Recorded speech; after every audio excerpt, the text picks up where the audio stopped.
15-year Auburn Raptors journey takes Is it one. 15? Yeah. Oh, correct.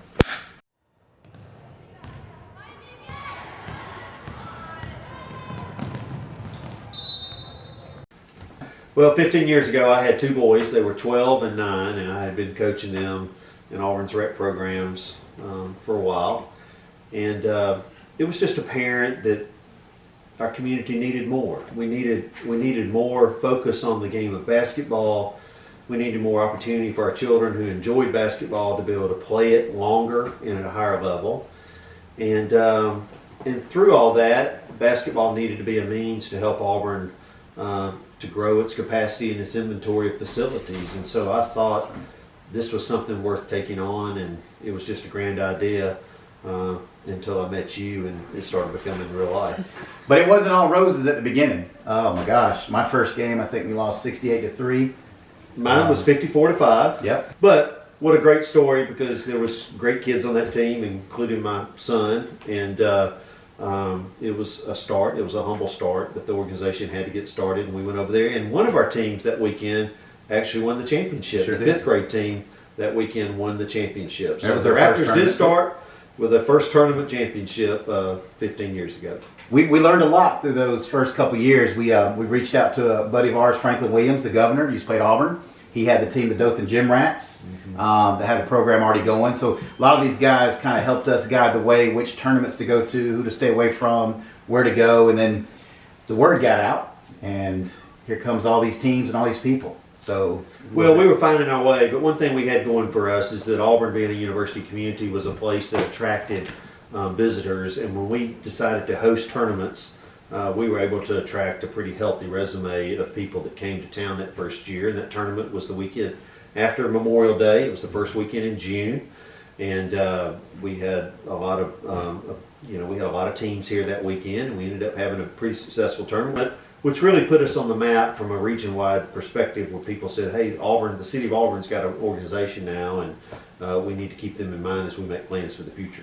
Yep, and it was pretty wide open. Like our first year, I think we had 8 teams, 7 It was less teams. than that. Yeah, 5 or 6. 5 or 6, yeah. And then we had all this stuff coming in, and we had to pair it all together, their backpack, their uniforms, and it was my wife was definitely helped doing a lot of that. So a lot of fun times, a lot of stuff overwhelming, but then we started adding some good people to the pot, like Casey Wade, Greg Fields, Johnny Adrian, late Johnny Adrian that passed away, and just a lot of good people that we started bringing aboard. We were really just we were a bootstrap organization, just trying to keep our bills paid and keep Auburn City Schools happy with the access of their facilities, and be able to buy uniforms for our children, and be able to go to tournaments and pay tournament fees. I mean, all of that stuff was just so tight and so carefully constructed, because we really were just kind of finding our way. And what we wanted to be is we wanted to be a program. We didn't want to be a team.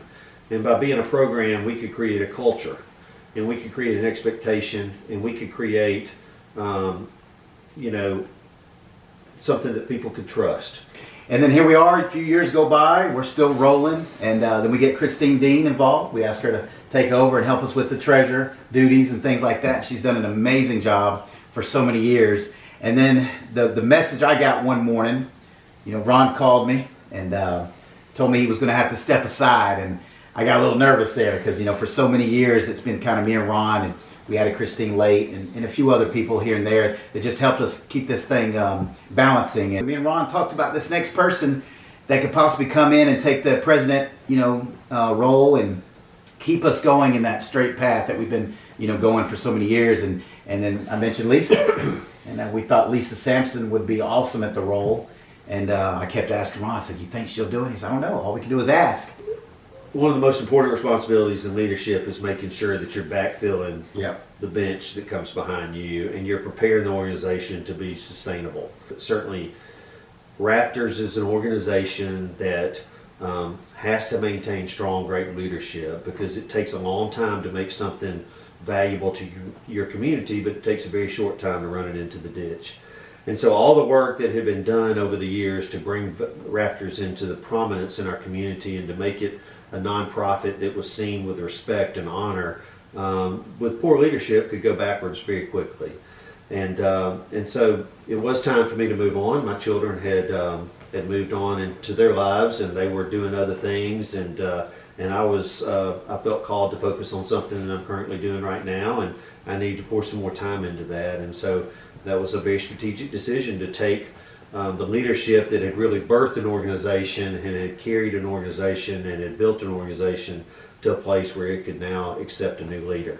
And I believe history will always say that the Raptors did the right thing by bringing Lisa in as the leader, the next leader of this organization. I agree. And then she elevated us to a level we didn't think we could get to in such a short time, especially in this community, being that we were kind of still trying to grow our wings. But Lisa took us to another level that, like I said, we didn't think we could ever be. And she got us there, and we just took off.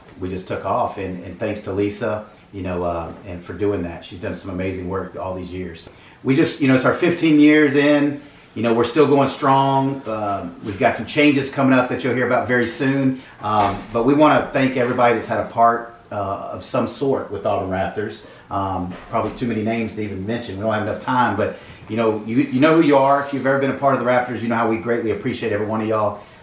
It's been an amazing ride, and we're going to keep riding. Ron, anything else for talk about that 15 Just years? thankful. It was a great experience for me, and it certainly was preparation for things that I've done in Auburn, and I don't believe that I would be where I am right now without having that experience of being able to lead the Raptors. So I'm certainly thankful for you, Danny, and thankful for all the people that were coaches with us in those first years, that trusted us, that were willing to believe in the vision and the dream, and then certainly people like Lisa and Christine that joined the ranks, and all those early board members that were willing to get in there and help us through the years get this organization up and running. I agree. Couldn't have said it better. So we want to thank all of you for taking time out and hearing our story and being on this ride with us, or if you just got on the ride with us, welcome aboard. And if you have not been affiliated with the Raptors, we'd love for you to check us out on social media. Got a lot of amazing coaches that's been with us for years. Got a great amount of awesome board members as well. So love for you to check us out, and we appreciate everything you guys do in the future for us. So other than that, I think that's about it. So That's it. Ron, thank you, sir.